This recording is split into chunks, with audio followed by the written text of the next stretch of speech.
Everyone who considers Christianity brings heartfelt questions and intellectual objections born out of real-life experiences. They're looking for answers, but even more, they're looking for a safe place to ask their questions. Join me as I meet with a group of people who don't believe in the Christian faith to discuss 6 of the most common objections to Christianity. Welcome to The Reason for God.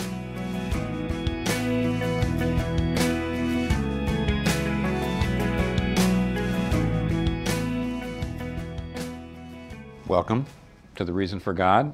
I'm Tim Keller, Redeemer Presbyterian Church, and you wouldn't be here unless there were plenty of questions, maybe objections that you have that make Christianity for you right now untenable.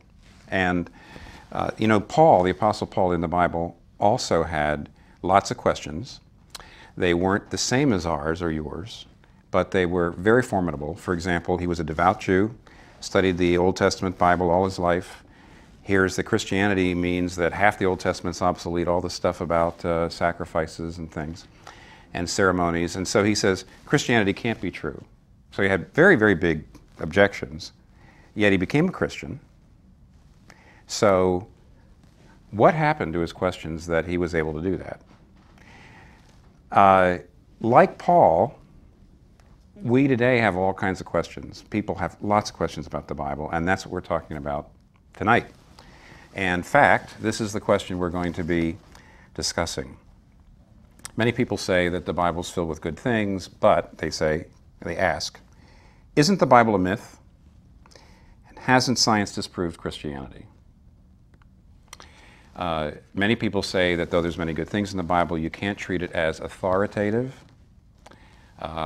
because in some cases it's just mistaken. It's either scientifically inaccurate or historically unreliable or culturally regressive. And yet Christianity says you have to believe the Bible, you have to not only believe it, but you have to trust it and take it into you and into your heart, and it changes you. So that's quite a big difference between what most people think about the Bible, what Christianity says about the Bible. So the question is that possible?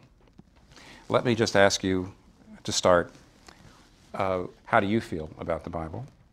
What do you think about the Bible?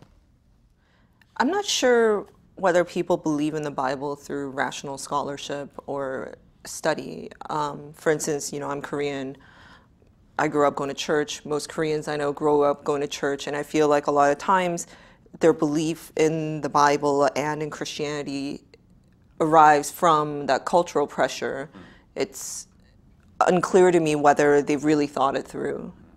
I'm Japanese American. It's probably, I think half the immigrants of Japanese American ancestry or Japanese ancestry in the US are either Methodist or Buddhist.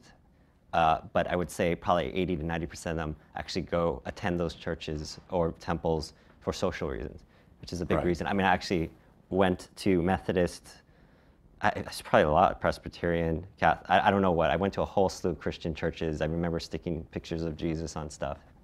And then my dad shifted me actually, or all of us, to a Buddhist temple toward high school, late elementary, because he was actually not a non-believer. He was not Christian. He was actually anti-Christian.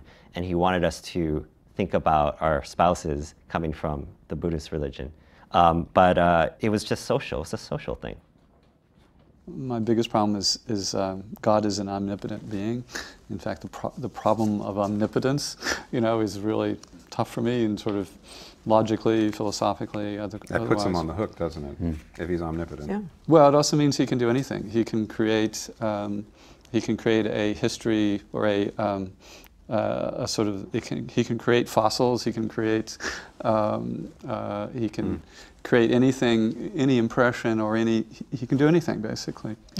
I think it's interesting that there's this opposition between myth and truth. I don't think that necessarily has to be the case. Some myth is maybe something that we all imagine collectively. If I have an idea about something and if we all kind of believe in it, then that's something that maybe could be a mythic tale. But I don't think it's necessarily necessary for it to be factually true in order for it to be important. I wonder if that's not, if the question isn't in itself a trap or a dichotomous setup from the beginning. I'm a big believer in that the answers you get are shaped by the questions you asked. I think for me, it's really important to be clear on what we mean by particular words, because in the end, you know, we're empowering, particularly I think in the Christian religion, we're empowering words to mean so much. For me, it says, did Jesus come, die on the cross, or did he not? And for me, that is very important. That's the most important because it holds all these ramifications with it. If he did do that, then that changes everything, as opposed to if he didn't do that. I think that, you know, to be part of Christianity, part of being part of Christianity is to accept the whole Bible as for what it is. And I think that that's something that I can't support. I think the essence of the question is asking, do you think the Bible is true or not? Whereas myth is sort of the way we say false. And the way I feel about that is, I just don't think it's a relevant question. I think the Bible is a wonderful text, complex, a lot of things going on. I know some people believe it to be the truth. I myself do not. I have a question for you, though. Like, do you believe in something larger than yourself, then, or larger than our immediate material world? I definitely do. I believe that there are a whole, whatever thing out there that we do not have the capacity to understand. I don't necessarily make that into a human being-esque type person, certainly male, you know, bearded, or whatever manifestation is. I think it's, you know, there's a very sort of scientific way I understand things beyond what I understand. Actually, I'm curious, and why do you believe that? I mean, Eunice Why do I believe? Eunice is right. Plenty of folks don't believe in anything beyond the material. So I'm curious why, you say, I know there is something, and I'm just curious why you know, or how you know. Well, I don't know I know, but science brought me, I would believe, to belief in faith. I believe in faith. Now, what does that mean? Absolutely. That's interesting. The highest harmonics of science, you realize that science in of itself is a theory. It's a myth. I mean, it was crazy when my college teacher in chemistry class told me, by the way, this is not real. I'm like, what are you talking about? It's like, we don't really know molecules or atoms exist. It's all theory. And I'm like, oh my gosh. So I actually think science, in a way, you know, I see it also as a religion, and in of itself should be scrutinized. Emotionally, I'm drawn to Christianity. It fulfills voids in my life or needs or gaps that I need filled. So in that sense, it does. I think the way I look at the Bible is definitely more scientific. Evolution is very crucial for me, it being able to mesh into the Bible properly, because I definitely believe in evolution. So if the Bible says evolution does not exist, then I feel it loses credibility. So that's definitely critical for me to believe. And I definitely feel like there's a burden of proof on the Bible to make Christianity true. Science can't give you meaning in life. It can't tell you right and wrong. It can't tell you what to do with your guilt. So there's plenty of things that the Bible claims to have the answers for that science couldn't give you the answer for. Science is designed only to give us really numbers. I mean, that's primarily what it's designed to do. But if we use the same criteria, science can't tell us what love is, just even between people. It can't give us that. Totally agree. Well, I think the I don't know what you call the dichotomy between science and religion, between myth and reality, or myth and truth. I don't know, it seems to me that there's a lot of misunderstanding about it on both sides. They're almost like two kids in a schoolyard kind of accusing each other, you know, basically, or sort of claiming territory in some sense. And I think for me, science is a methodology. It's a way of exploring reality. It doesn't necessarily make assumptions or come to a final conclusion about what is reality and what is not. So, other questions about the Bible and belief in the Bible? I guess one that I have is there's a lot of miracles that happen in the Bible, but yet I mean, I've only been alive for 25 years. I've never seen like a miracle along the what happens in the New Testament. I guess just two things, two ideas. One is that actually, if you read the Bible, you don't actually see miracle every chapter. There are periods of miracles when God's doing big things. So I don't think the Bible teaches that miracles happen all the time. They tend to come in swarms. The only thing I'd say about the miracle is you couldn't say miracles are impossible unless you could disprove the existence of God. See, if there is no God, if there is a God, I should say, then miracles have to be possible. You can't disprove God, and therefore you have to at least philosophically be open to a miracle. But the problem with science is science assumes a natural cause for everything. That's how it does its work. And if it sees something that looks like a miracle, it's never going to declare it a miracle. It's going to say the data isn't all in. And so it by definition, could never see a miracle even if it was there. That's its job. So if there is a God, then there has to be at least the possibility of miracles. So I have to be open to it when I read it in the Bible, I think. But how does that make it any more true in the sense of the things that actually did happen, whether Jesus sacrificed himself? Because I'm not sure if there's evidence for that. Oh, you're asking about the evidence? Well, I think let me give you a response, and we'll see what you all think of it. If you go to the places in the New Testament where the Bible describes the life of Jesus, that's the four Gospels, Matthew, Mark, Luke, and John. That's the best place to start and ask the question, did this really happen? Is this true? Did these things happen? And there actually is. I'll give you a real quick survey of the reasons why you can rely on the historicity of those passages. So for example, the Gospels were written not 100 or 200 years after the events. They were written within the lifetime of the eyewitnesses. Matthew, Mark, Luke, and John were all written within 30 to 50 years after the events of Jesus' life. And Paul's letters were written 15 to 25 years afterwards. And because of that, you can't just make up wholesale fabrications. You know, 40 years ago I was in college, truth may be told, and I remember college pretty well. So if somebody came along and said, you know, on your college campus this and that happened, and I was there, I would say, no, it didn't. So it's 100 or 200 years later, when everybody's dead, you can just make things up. But Matthew, Mark, Luke, and John were written too early just to make things up. Secondly, the eyewitnesses are actually often named in the book. So for example, in Mark chapter 15, there's a place where it says Jesus was on his way to the cross, and a guy came and helped him carry the cross. His name was Simon of Cyrene. And then Mark says Simon of Cyrene is actually the father of Alexander and Rufus, period. Then he goes on, just mentions Alexander and Rufus. And that would be incoherent unless Alexander and Rufus were people that were alive and you could go talk to them. And Richard Bauckham, who's this New Testament scholar, says that when you see a name like that in the gospel narratives, it was like footnotes today. It was a way for the writer to say, this person's still around and you can go talk to him. So you can't look, I don't think, at the gospel narratives as legends that were written a long time ago. They're written as historical documents, and that's part of an answer to your question of, can you rely on them? When I think about my profession as an attorney, one of the things that, for me at least, signifies like the differences between lawyers and other people is that we're really into words. It's what we do.